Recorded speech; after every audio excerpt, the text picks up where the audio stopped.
সকলকে আমন্ত্রণ জানাচ্ছি ডিএফএইচ ডিবেট ফর হিউম্যানিটি ডিএফএইচ এর আমাদের নিয়মিত এই আয়োজনে।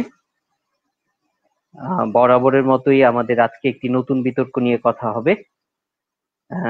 আমাকে একা দেখতে পেয়ে অনেকে হয়তো আশ্চর্য হচ্ছেন, কিন্তু কিছু বাস্তবতার সম্মুখীন আমরা।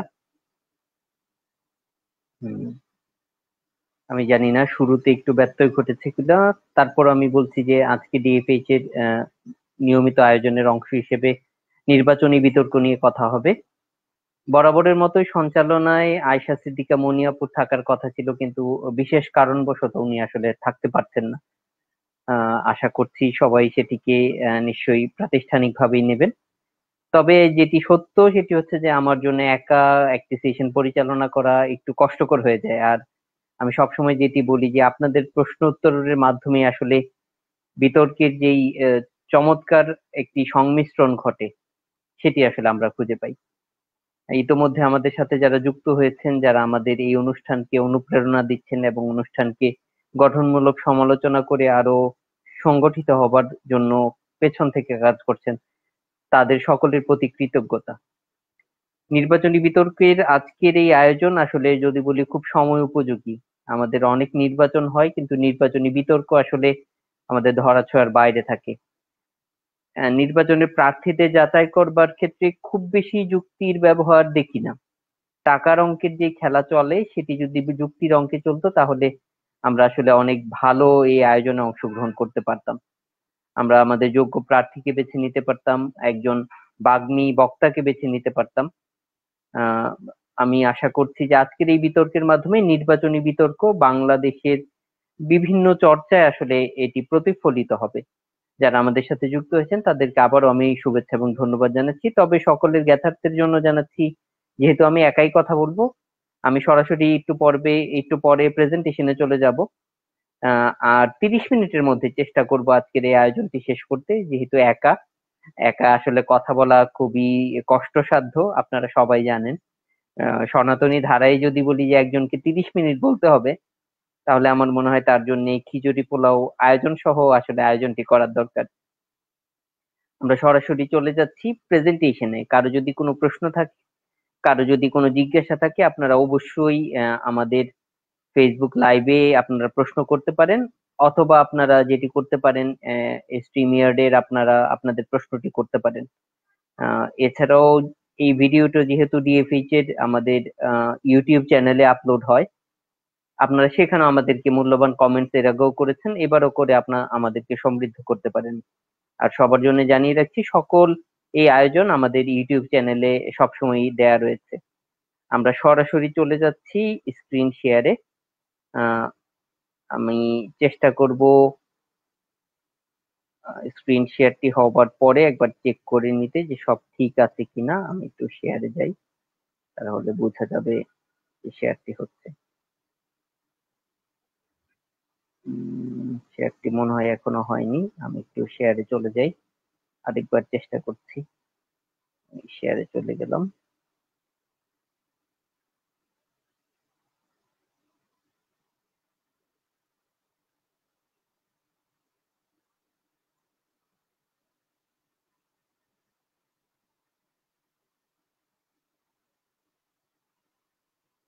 আমি একটু চেক করবার চেষ্টা করছি। আমি আমার যিনি আসলে পেছন থেকে কাজ করেন তাকে একটু চেষ্টা করছি যে এটি আসলে দেখা যাচ্ছে কিনা সেটি জানানোর জন্য। আহ জুনায়েদ, আপনি যদি শুনতে পেয়ে থাকেন তাহলে আমাকে একটু পেছন থেকে জানাবেন যে স্ক্রিনটি আসলে দেখা যাচ্ছে কিনা। তারপর আমি আরেকটি মাধ্যমেও চেষ্টা করে দেখি, যেহেতু আমাদের ফেসবুকে লাইভ চলছে। আমি দুঃখিত এই অনাকাঙ্ক্ষিত ঘটনার জন্য। যারা আহ,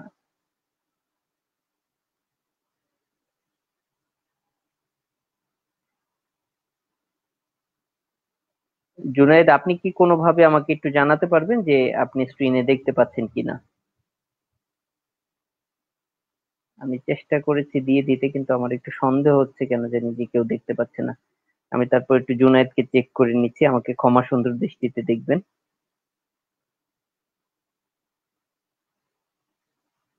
আহ জুনায়েদ আস্তে আস্তে আমি একটু আলাপ করে নিই। নির্বাচনী বিতর্কের আজকের আমাদের যদি বলি 7ম পর্বে আমরা প্রবেশ করছি। আহ এই পর্বে আসলে নির্বাচনী বিতর্ক দুই ধারায় হয়ে থাকে। সেই ধারাটি নিয়ে আমরা কথা বলবার চেষ্টা করব। তার আগে আমি একটু স্ক্রিনটি শেয়ার হয়েছে কিনা আমি একটু চেক করে নিচ্ছি। আমি যেহেতু আমার সহকারী কেউ নেই, অথবা আমাকে কেউ যদি একটু জানাতে পারেন যারা আমাদের অনুষ্ঠানের সাথে যুক্ত আছেন, আপনারা দেখতে পাচ্ছেন কিনা, তাহলেও আমার জন্য একটু উপকার হয়। আমি আসলে বুঝতে পারছি না। হ্যাঁ, আমার মনে হয় দেখা যাচ্ছে। আমি মনে হয় স্ক্রিনটিতে চলে যাই সরাসরি। আহ নির্বাচনী বিতর্ক আজকে 13ই মার্চ আমাদের 7ম পর্বে রয়েছে। নির্বাচনী বিতর্ক নিয়ে মৌলিক আলোচনা। আগামী পর্বে থাকবে প্ল্যানচেট বিতর্ক। অনেকে এই বিতর্ক সম্বন্ধে আসলে অনেক অভিজ্ঞ। আমরা চেষ্টা করব মৌলিক দিকটি নিয়ে আগামী পর্বে আয়োজন করতে 26শে মার্চে, আমাদের মহান একটি দিবসে। প্রায়োগিক বিচারে যদি বলি, বিতর্কের যতগুলো ফরম্যাট রয়েছে, ফর্মস রয়েছে বা ধারা রয়েছে, নির্বাচনী বিতর্ক হচ্ছে প্রায়োগিক দিক বিবেচনায় সবচেয়ে গুরুত্বপূর্ণ। সরাসরি প্রশ্নোত্তর পর্বের মাধ্যমে শীর্ষ প্রার্থীদের বা বক্তাদের প্রত্যুৎপন্ন মতৈক্য এবং যোগ্যতার পরিচায়ক হচ্ছে এই নির্বাচনী বিতর্ক। নির্বাচনী বিতর্ক যখনই আলোচনা আসে তখন আমরা সবসময় বলি যে প্রেসিডেন্সিয়াল ডিবেট, অর্থাৎ মার্কিন যুক্তরাষ্ট্রের যে বিতর্কটি রয়েছে সেটি বরাবরই বিশ্বের বিভিন্ন মানুষের, বিভিন্ন চ্যানেলের, বিভিন্ন জনগণের আসলে মন আকর্ষণ করে নেয়। কিন্তু আমার দেশে এত নির্বাচন হয় স্থানীয় থেকে শুরু করে জাতীয় পর্যায়ে, কিন্তু নির্বাচন আসলে নির্বাচনী বিতর্কটি আমরা খুব কম দেখি। যদিও 1995 সালে আমাদের তৎকালীন 95 তো আর না, 2005 সালে, আমি দুঃখিত, 2005 সালে আমাদের মেয়র আনিসুল হক তিনি আসলে এই নির্বাচনী বিতর্কটির ক্ষেত্রে যদি বলি যে একটি পথিকৃৎ স্থাপন করে গিয়েছিলেন উনি আসলে। আমি ভুল করছি, মানে 2015 সাল হবে, 2015 সালে ওনার নির্বাচনী একটি বিতর্ক হয়েছিল। চমৎকার ছিল সেই আয়োজনটি। নির্বাচনী বিতর্কের ধারা নিয়ে বা রীতি নিয়ে যদি কথা বলি, বাংলা ভাষায় নির্বাচনী বিতর্কের দুটি ধারা রয়েছে। একটি হচ্ছে সনাতনী রীতি, আর একটি হচ্ছে পরিমার্জিত বা আধুনিক রীতি। আধুনিক রীতিকে আমরা কিছুটা যদি বলি সংযোজিত বা পরিমিশ্রিত একটি রীতি বলা চলে। নির্বাচনী এই নির্বাচনে বা নির্বাচনী বিতর্কে স্বতন্ত্র দল হিসেবে কোনো ব্যক্তি নির্বাচন করতেও পারে, আবার দলীয় ভাবেও নির্বাচন করতে পারে। স্বতন্ত্র দল হলে তাকে স্বতন্ত্র ভাবে বিতর্ক করতে হবে, আর দলীয় ভাবে যদি বা জোটবদ্ধ হয়ে উনি যদি নির্বাচন করে তাহলে জোটের যেই কৌশল সেটিকে অবলম্বন করে আসলে সামনে এগিয়ে যেতে হবে। আহ এটিতে যুক্তি খণ্ডন পর্ব থাকে। আহ ধারাবাহিকভাবে আমরা যখন কথা বলবো তখন আসলে দুটি রীতি নিয়ে আমরা কথা বলবো। আমরা এখন সনাতনী রীতিতে নির্বাচনী বিতর্কের যে ধারাটি রয়েছে সেটি নিয়ে কথা বলছি। প্রচলিত সনাতনী বিতর্ক রীতিকে অনুসরণ করে আসলে এই ধারাটির প্রচলন ঘটেছে। অর্থাৎ প্রার্থীগণ সামনে আসবেন, বক্তব্য প্রদান করবেন, যুক্তি খণ্ডন করবেন এবং অন্যান্য প্রার্থীদের যুক্তি খণ্ডনও করতে পারেন, ওনাদের বিরোধিতাও করতে পারেন এবং ওনাদের ইশতেহার নিয়ে সমালোচনাও করতে পারেন। এই দুটি পর্বে আসলে মূলত হয়। অর্থাৎ 5 মিনিটের বা 3 মিনিটের ওনার বক্তব্য প্রদান করা হয় গঠনমূলক পর্ব, এরপরে যুক্তি খণ্ডন পর্ব থাকে। আর পরিমার্জিত বা আধুনিক যেই ধারাটি আমরা কথা বলছি, বাংলাদেশে প্রচলিত সংসদীয় এবং সনাতনী যে দুটি বিতর্ক রয়েছে তার একটি মিশ্রিত রূপ রয়েছে। এটি গঠনমূলক এবং যুক্তি খণ্ডন পর্বের পাশাপাশি কিছু পর্ব থাকে যেটি আসলে কিছুটা মুখোমুখি পর্ব, সম্পূরক পর্ব, যেটিকে আসলে এই বিতর্ককে অনেক বেশি জবাবদিহিতামূলক এবং জনমুখী করে। আমরা বিস্তারিত যখন সামনে যাব তখন আরো আপনারা পরিষ্কার হবেন। তারপরে যদি কারো প্রশ্ন থাকে আপনারা প্রশ্ন মাধ্যমে আরো বিস্তারিত জেনে নিতে পারেন। এই বিতর্কটি পরিচালনা কিভাবে করে? দুটি রীতিতে, অর্থাৎ সনাতনী এবং পরিমার্জিত বা আধুনিক রীতিতে উভয় বিতর্ক পরিচালনার জন্য একজন সঞ্চালক বা পরিচালক থাকেন, তাকে মাননীয় পরিচালক বা সঞ্চালক হিসেবে সম্বোধন করতে হয়। তবে এই আধুনিক রীতিতে একটি পরিচালনা পর্ষদের প্রস্তাব করা হয়েছে যাতে বিতর্কটি আরো বেশি চমৎকার ভাবে, আরো বেশি সুগঠিত ভাবে আয়োজন করা যায়। সেটি নিয়েও আসলে যদি বলি এই আধুনিক রীতিতে এটির সুযোগ রয়েছে। আমরা যদি সহজভাবে বুঝি যে সনাতনী রীতিতে একজন পরিচালক থাকেন আর একজন সহকারী থাকেন, আর পর্ষদ বাধ্যতামূলক নন।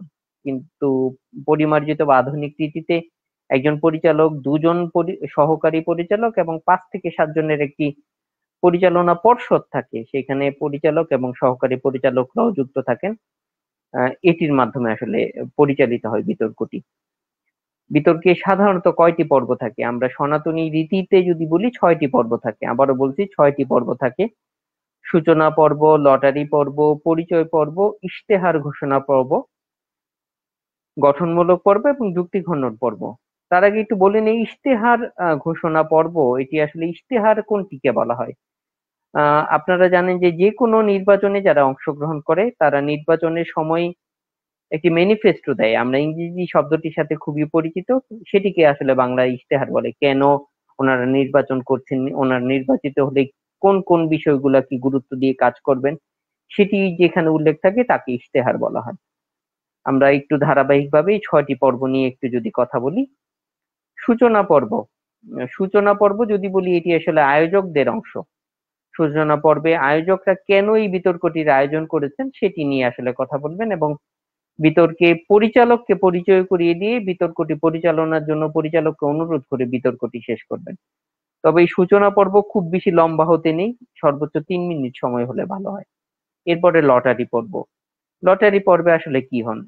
পরিচালক যখন উপস্থিত হন তখন আসলে আয়োজক অথবা সহকারী পরিচালকের মাধ্যমে কোন বক্তা কখন বক্তব্য রাখবেন বা কোন সময় কে বক্তব্য রাখবে, এই ধারাক্রম বা ক্রমধারাটি নির্ণয়ের জন্য যে লটারিটি হয় সেটি আসলে লটারি পর্ব বলা হয়। এখানে আহ কোনো প্রার্থীর নাম থাকে না সাধারণত।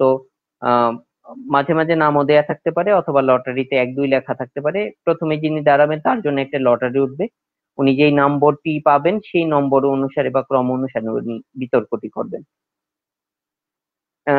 আমাদের কেন বিতর্ক সেটি সূচনা পর্ব হয়ে গেল। লটারি পর্বে আমরা জেনে গেলাম যে আসলে কারা কারা এখানে অংশগ্রহণ করছেন, কারা কখন বক্তব্য রাখছেন।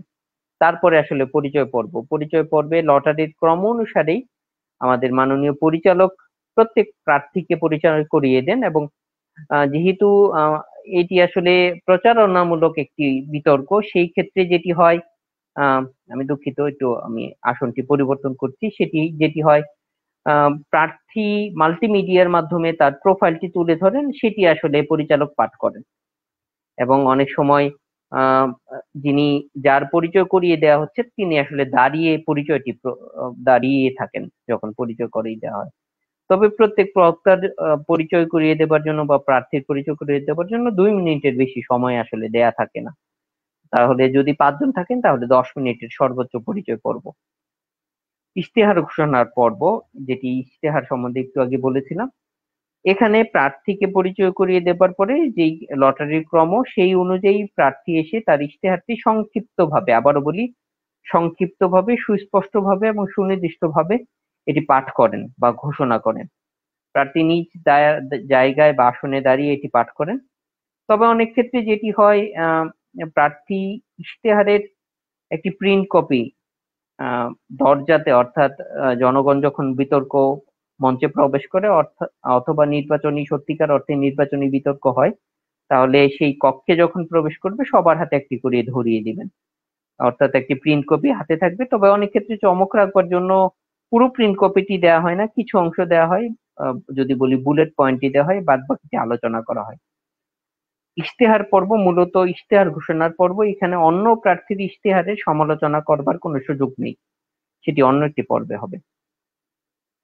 ইশতেহার পর্বে গঠনমূলক পর্ব। এই গঠনমূলক পর্বে প্রার্থী তার ইশতেহারের বিস্তারিত আলোচনা করবেন। আমি যদি বলি এটি সম্প্রসারিত একটি পর্ব এবং সেখানে প্রার্থী শুধু নিজের দিক বলবেন না, নিজের এই ইশতেহার কেন তিনি দিয়েছেন সেই কৌশলগত দিক, ভালো দিকগুলো বলবার পাশাপাশি অন্য প্রার্থীর ইশতেহারের দুর্বল দিক, কৌশলগত দুর্বলতা, অনুপযোগিতা বা যদি এটা অবাস্তব হয়ে থাকে সেটিও তুলে ধরবেন এবং তার ইশতেহারটি যে বেশি গ্রহণযোগ্য, যৌক্তিক সেটি প্রমাণের চেষ্টা করবেন।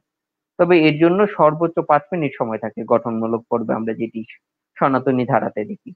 এরপরে যুক্তি খণ্ডন পর্ব থাকে। সেখানে কেবলই যুক্তি খণ্ডন। নিচের ইশতেহার সম্বন্ধে যদি অন্য কোনো প্রার্থী কোনো খণ্ডন করে থাকেন বা সমালোচনা করে থাকেন, সেটি এখানে খণ্ডন করা হয়, বা অন্য প্রার্থীর সমালোচনাও করা হয়, তবে এটি 3 মিনিট হয়ে থাকে। আমরা যদি বলি তাহলে হচ্ছে যে সনাতনী বিতর্কের এই 6টি সনাতনী রীতিতে, নির্বাচনী বিতর্কের এই ফরম্যাটে 6টি রীতির বাইরে আধুনিক রীতিতে আরো 4টি নতুন ধারা যুক্ত হয়েছে। আমরা যদি সর্বমোট দেখি, এখানে 10টি পর্ব থাকে। আবারও দর্শক বা শ্রোতাদের উদ্দেশ্যে বলছি, আধুনিক রীতিতে, পরিমার্জিত এই রীতিতে 10টি পর্ব থাকে। সূচনা পর্ব, লটারি পর্ব, পরিচয় পর্ব, ইশতেহার ঘোষণার পর্ব, গঠনমূলক পর্ব। এই 5টি পর্ব মূলত আগের একদম সনাতনী রীতির মতোই। আবারও বলছি, সূচনা পর্ব, লটারি পর্ব 1, পরিচয় পর্ব, ইশতেহার ঘোষণা পর্ব এবং গঠনমূলক পর্ব একই থাকে। লটারি পর্ব 2 এ যেটি হয়, এখানে এসে আবার একটি লটারি হয়, সেটি হয় প্রশ্নোত্তর এবং মুখোমুখি পর্বের জন্য। অর্থাৎ লটারি পর্ব 1 এ কি ইশতেহার আগে ঘোষণা করবে, গঠনমূলক পর্বে কে আগে বক্তব্য রাখবে, সেটি যেমন নির্ধারিত হয় একটি লটারির মাধ্যমে, লটারি পর্ব 2 এ প্রশ্নোত্তর পর্বে এবং মুখোমুখি পর্বে কারা আগে অংশগ্রহণ করবে সেটি আসলে নির্ধারিত হয়। তখন আবার হয় নম্বরের মাধ্যমে হয়, অথবা নামের মাধ্যমে হয়। তারপরে আসলে প্রশ্নোত্তর পর্ব আসে, এরপরে আসলে মুখোমুখি পর্ব। 9 এ থাকে দর্শকদের সম্পূরক প্রশ্ন পর্ব, এবং সর্বশেষে সমাপনী বক্তব্য পর্ব। আমরা দেখিনি এই পর্বে কি কি বিস্তারিত কি কিভাবে হয়।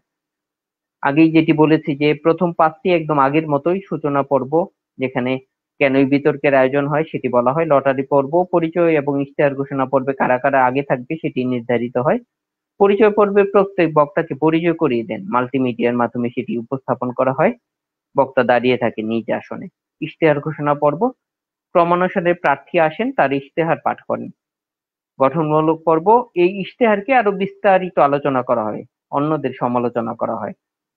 দ্বিতীয় লটারি পর্ব, যেটি বললাম যে এই লটারি পর্বের মাধ্যমে ঠিক করা হয় কোন প্রার্থী কত নম্বরে প্রশ্নোত্তর পর্বে এবং মুখোমুখি পর্বে অংশগ্রহণ করবে, অর্থাৎ ক্রম নির্ধারিত হয়। প্রশ্নোত্তর পর্ব, প্রধান পরিচালক অর্থাৎ যিনি পরিচালনা করছেন, তিনি আয়োজক কমিটির মাধ্যমে কিছু প্রশ্ন আহ্বান করবেন, বা বিতর্ক চলাকালীন কোনো শ্রোতা যদি প্রশ্ন করতে চায় কোনো প্রার্থীকে, সেটি আসলে উনি সংগ্রহ করবেন এবং বাছাই করবেন 3টি প্রশ্ন।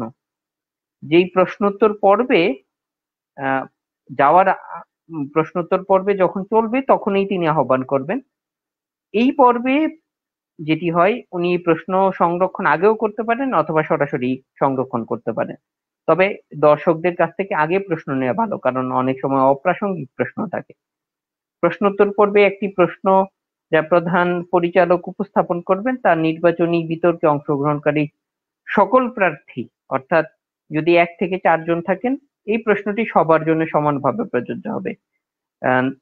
1 নং এ যদি তারিক আজিজ থাকে, 2 নং এ যদি আয়শা সিদ্দিকা মনি থাকে, আর 3 এ যদি জুনায়েদ থাকেন, তাহলে যেই প্রশ্নটি করা হবে 3 জনই সমানভাবে আসলে উত্তর দেবেন। তবে উত্তর দিতেই হবে এমন কিন্তু না, উনি না পারলে পাস করে দেবেন। অর্থাৎ আমি পারছি না, পরের জন দিয়ে দেখ, অথবা আমি বলছি না, তবে সেই উত্তর না দিলে কিন্তু নেতিবাচক নম্বর থাকে, সেটি আসলে একটু বিবেচনায় রাখবেন। অর্থাৎ আপনি উত্তর দিতে পারলেন না মানে হচ্ছে আপনি এই প্রশ্নের জন্য প্রস্তুত ছিলেন না, বা প্রশ্নটি আপনার জন্য কঠিন, জটিল ছিল। অর্থাৎ যে প্রত্যুৎপন্ন মতিতে একটু হেরে গেলেন তাকে তো কম নম্বর পেতেই হবে। প্রতিটি প্রশ্নের জন্য প্রত্যেক প্রার্থী সর্বোচ্চ 3 মিনিট সময় পাবেন। অর্থাৎ যদি 4 জন থাকেন, সর্বোচ্চ 3টি প্রশ্ন, আর 3 3 করে, তাহলে আমি যদি বলি যে 12 মিনিটের মতো প্রশ্নোত্তর পর্ব থাকে। মুখোমুখি পর্ব, মুখোমুখি পর্ব নির্বাচনী বিতর্কের অন্যতম আকর্ষণীয় একটি পর্ব, যেখানে এক প্রার্থী আরেক প্রার্থীকে প্রশ্ন করবার সুযোগ পান, এবং লটারি যে ক্রম সেই অনুযায়ী তিনি প্রশ্ন করবেন। অর্থাৎ একজন প্রশ্ন করবে, আরেকজন উত্তর দেবেন। প্রশ্নকর্তাকে সর্বোচ্চ বা প্রশ্নকারীকে সর্বোচ্চ 30 সেকেন্ড সময় দেওয়া হয় প্রশ্ন করার জন্য, এবং যিনি প্রশ্নের উত্তর দেবেন প্রার্থীকে 2 মিনিট সময় দেওয়া হয়।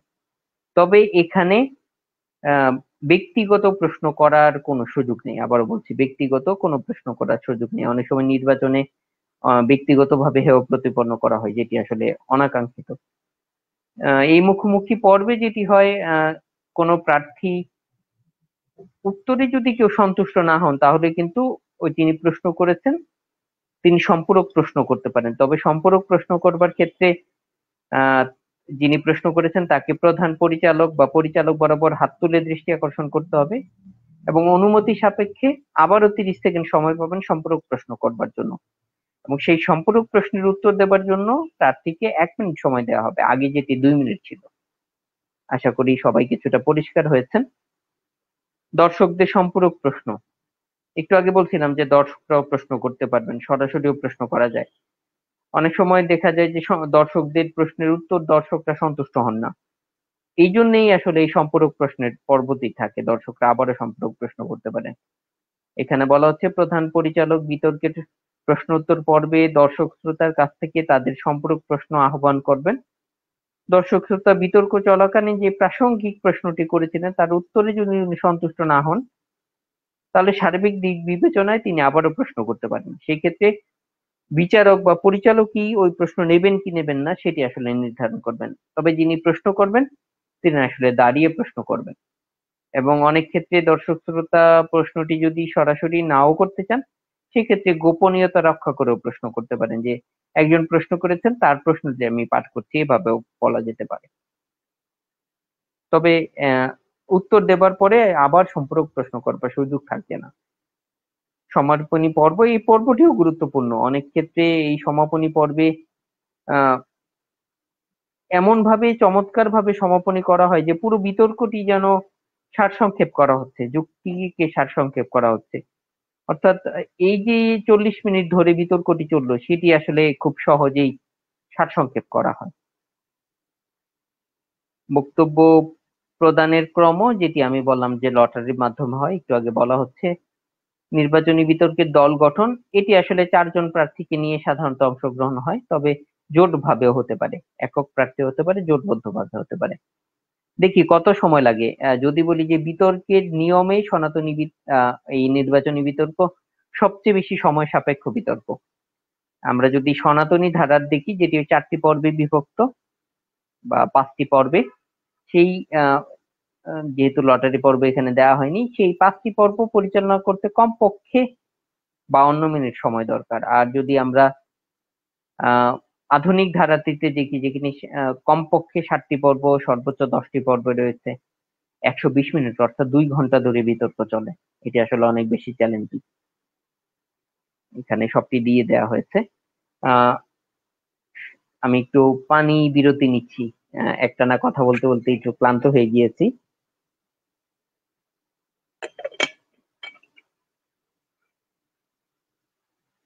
আহ সময় সংক্রান্ত একটি ব্যতিক্রম একটি নিয়ম রয়েছে। সাধারণত আমি দেখে বলেছি যে গঠনমূলক পর্বে 5 মিনিট বরাদ্দ থাকে। এই 5 মিনিট কেউ যদি না বলে এই সময়টুকু অন্য কোনো প্রার্থীকে দিতে চান, সেটিও কিন্তু তিনি ক্ষমতা রাখেন। অর্থাৎ সেই প্রার্থীর কাছে এই 5 মিনিটের সময়ের এখতিয়ার রয়েছে। উনি পরিচালক বরাবর বলবেন যে সম্মানিত পরিচালক বা যদি বলি সঞ্চালক, আমি 3 মিনিট বক্তব্য রাখছি, আমার প্রার্থী অমুক প্রার্থীকে আমি আমার বরাদ্দকৃত 2 মিনিট সময় বরাদ্দ করছি, তিনি তার গঠনমূলক পর্বে এই 3 মিনিটের জায়গায় আরো 2 মিনিট অতিরিক্ত বলবেন। এভাবে তার সময়টি বরাদ্দ করা যায়। নির্বাচনী বিতর্কটি আমরা যেটি সবসময় বলি খুব সমসাময়িক, তবে সাধারণত আহ যদি বলি দেশীয় প্রেক্ষাপটে যদি হয়, তাহলে আন্তর্জাতিক প্রেক্ষাপট, পররাষ্ট্রনীতি, অর্থনীতি, দেশীয় সম্পদ, মানব সম্পদ, সমরনীতি বা যুদ্ধনীতি, এই সকল নিয়ে বিতর্কের আয়োজন হয়, কথা বলা হয়। নমুনা কয়েকটি আমরা যদি বলি, মানুষের উন্নয়নের চাবিকাঠি আমাদের হাতেই, এটি নিয়ে হতে পারে। আমাদের নীতি সেরা, আমাদের ইশতেহার জনগণের ইশতেহার, আমাদের ইশতেহার জন উন্নয়নের ইশতেহার, আমাদের নীতিতেই উন্নতি। চমৎকার এইভাবে আয়োজনটি হতে পারে। মূল্যায়ন, এটি যেহেতু প্রদর্শনীমূলক বিতর্ক, জনগণের কাছে আসলে বিচার কার্যের জন্য ছেড়ে দেওয়া হয়, জরিপ করা হয় হা না ভোটের মাধ্যমেই, অথবা হাত তুলতে বলা হয় কতগুলো। তারপরে যদি মূল্যায়ন করতে হয় স্কুল, কলেজ, ইউনিভার্সিটি লেভেলে, তাহলে ম্যানার ম্যাটার মেথড, যেটি আমি সবসময় বলি, কি বিষয়ে কিভাবে বক্তব্য রাখছে, কিভাবে উপস্থাপন করছে এবং কোন কৌশল অবলম্বন করছে সেটিকে আসলে মূল্যায়ন করা হয়। আহ যেটি বলছিলাম যে বইমেলাতে দুটি বই বেরোর সর্বোচ্চ চেষ্টা চলছে। আহ বিতর্কীয় পাঠশালা প্রথম পর্ব এবং বিতর্ক পাঠশালা দ্বিতীয় খণ্ড, সেখানে আপনারা এর বিস্তারিত জানতে পারবেন। আমি স্ক্রিন শেয়ারটি অফ করছি, দেখে নিচ্ছি যে আমাদের এই স্ট্রিমিয়ার্ডে অন্য কোনো প্রশ্ন আছে কিনা। আমি একটু দেখে নেওয়ার চেষ্টা করি। এখানে অবশ্য আচ্ছা, সাইফ ভাইকে অসংখ্য ধন্যবাদ, উনি আসলে আমাদেরকে জানিয়েছিলেন যে ভাইয়া দেখা যাচ্ছে। এইভাবে আপনাদের সহযোগিতা সবসময় আমাদেরকে আসলে কৃতজ্ঞতায় আবদ্ধ করে। আমি জানি না কারো কোনো প্রশ্ন জমা হয়েছে কিনা, আমি তারপরও আমাদের মেসেঞ্জার বা স্টিমিয়ার যে গ্রুপটি রয়েছে আমি একটু দেখবার চেষ্টা করি কোনো প্রশ্ন আছে কিনা, বা ব্যক্তিগতভাবে আমাদেরকে কেউ কিছু জানিয়েছেন কিনা। এখন পর্যন্ত আসলে তেমন প্রশ্ন দেখতে পাচ্ছি না। দুটি প্রশ্ন দেখতে পাচ্ছিলাম, সাইফ ভাইয়া জানিয়েছে যে সালাম দিয়েছেন। আপনারা সব সময় আমাদের সাথে থাকেন, এটি আসলে আমাদের জন্য যদি বলি এক ধরনের শক্তি, এবং আপনাদের এই পথ চলায় পাশে পাওয়াটা আমাদের জন্য অনেক বেশি কৃতজ্ঞতা। আবারও বলছি, যেহেতু এই বিতর্কে আমি একা আসলে আহ আয়োজনটিতে অংশগ্রহণ করছি, একা আসলে কথা বলা সত্যিই কষ্ট। জুনায়েদ ভাইয়া টেকনিক্যালি আমাদেরকে সহযোগিতা করছেন। আমি জুনায়েদ ভাইয়ের দৃষ্টি আকর্ষণ করে এইটুকু বলতে চাই যে আজকের এই আয়োজন আপনারা ইউটিউবে এই প্রেজেন্টেশনটি দেখে নেবেন, কারণ আজকে অত বিস্তারিত আমি আয়োজন কথা বলতে পারিনি যেহেতু প্রশ্ন ছিল না। আপনারা ভিডিওটি থেকে অনেক বেশি সমৃদ্ধ হবেন বলে আশা করছি। সামনে প্ল্যানচেট বিতর্ক, ওঝা আসবে, আত্মাগুলো নামবে। আত্মা নিয়ে যে বিতর্ক হয় সবসময় এটি চমকপ্রদ হয়, আমরা সেটি নিয়ে কথা বলবো। তবে এই একটি গুরুত্বপূর্ণ কথা বলেই শেষ করবার চেষ্টা করছি, সেটি হচ্ছে যে জাতীয় পর্যায়ে না হোক, আমাদের বিশ্ববিদ্যালয়ে যখন যদি বলি যে এই বিতর্ক ক্লাবের যখন নির্বাচন হয় তখন এই নির্বাচনী বিতর্কটি আয়োজন করা যেতে পারে। ক্লাস ক্যাপ্টেন যখন নির্বাচিত হয় অথবা কোনো দলের ক্যাপ্টেন যখন নির্বাচিত হন তখন আসলে এই বিতর্কটির আয়োজনটি হতে পারে, তাহলে যোগ্য প্রার্থীকে আমরা বাছাই করে নিতে পারবো। এছাড়া যে কোনো প্রশ্ন আপনারা করতেই পারেন। জুনায়েদ ভাইয়া যদি আমাদের সাথে থাকেন তাহলে আমি একটু অনুরোধ করছি যে আমরা একদম শেষ পর্যায়ে আগামী পরম্পরা বিতর্ক নিয়ে কথা বলা হবে। সবাই ভালো থাকবেন, ততক্ষণে সবাইকে শুভেচ্ছা। এবং করোনা টিকা যারা নেননি তারা নিয়ে নেবেন, যদিও আমাদের সিনিয়র সিটিজেন যারা বয়স্ক নাগরিক রয়েছেন তাদেরকে প্রায়োরিটি দেওয়া হচ্ছে। আর করোনা টিকা নেয়ার পরেও একটি যেটি উন্নত স্বাস্থ্যবিধি মেনে চলবেন, অর্থাৎ যদি শারীরিক দূরত্বের কথা বলি সেটি মেনে চলবেন, মাস্ক সব সময় পরিধান করবেন, হাঁচি কাশি দিলে ব্যবস্থা গ্রহণ করবেন, এবং বারবার হাত ধোয়া, হাত দিয়ে যাতে চোখ নাক চুলকানো না হয় সেটির ব্যবস্থা করবেন। আমরা সুরক্ষিত থাকলেই পৃথিবী অনেক বেশি সুন্দর হবে। জুনায়েদ ভাই, আমি আপনাকে অনুরোধ করছি যদি আপনি শুনে থাকেন আমাদের এটি শেষ করবার জন্য। সকলকে নিরন্তর শুভেচ্ছা। ডিএফএইচ এর সাথে আপনারা সব সময় আছেন, থাকবেন সেই কামনা করেই আজকে শেষ করছি। ধন্যবাদ।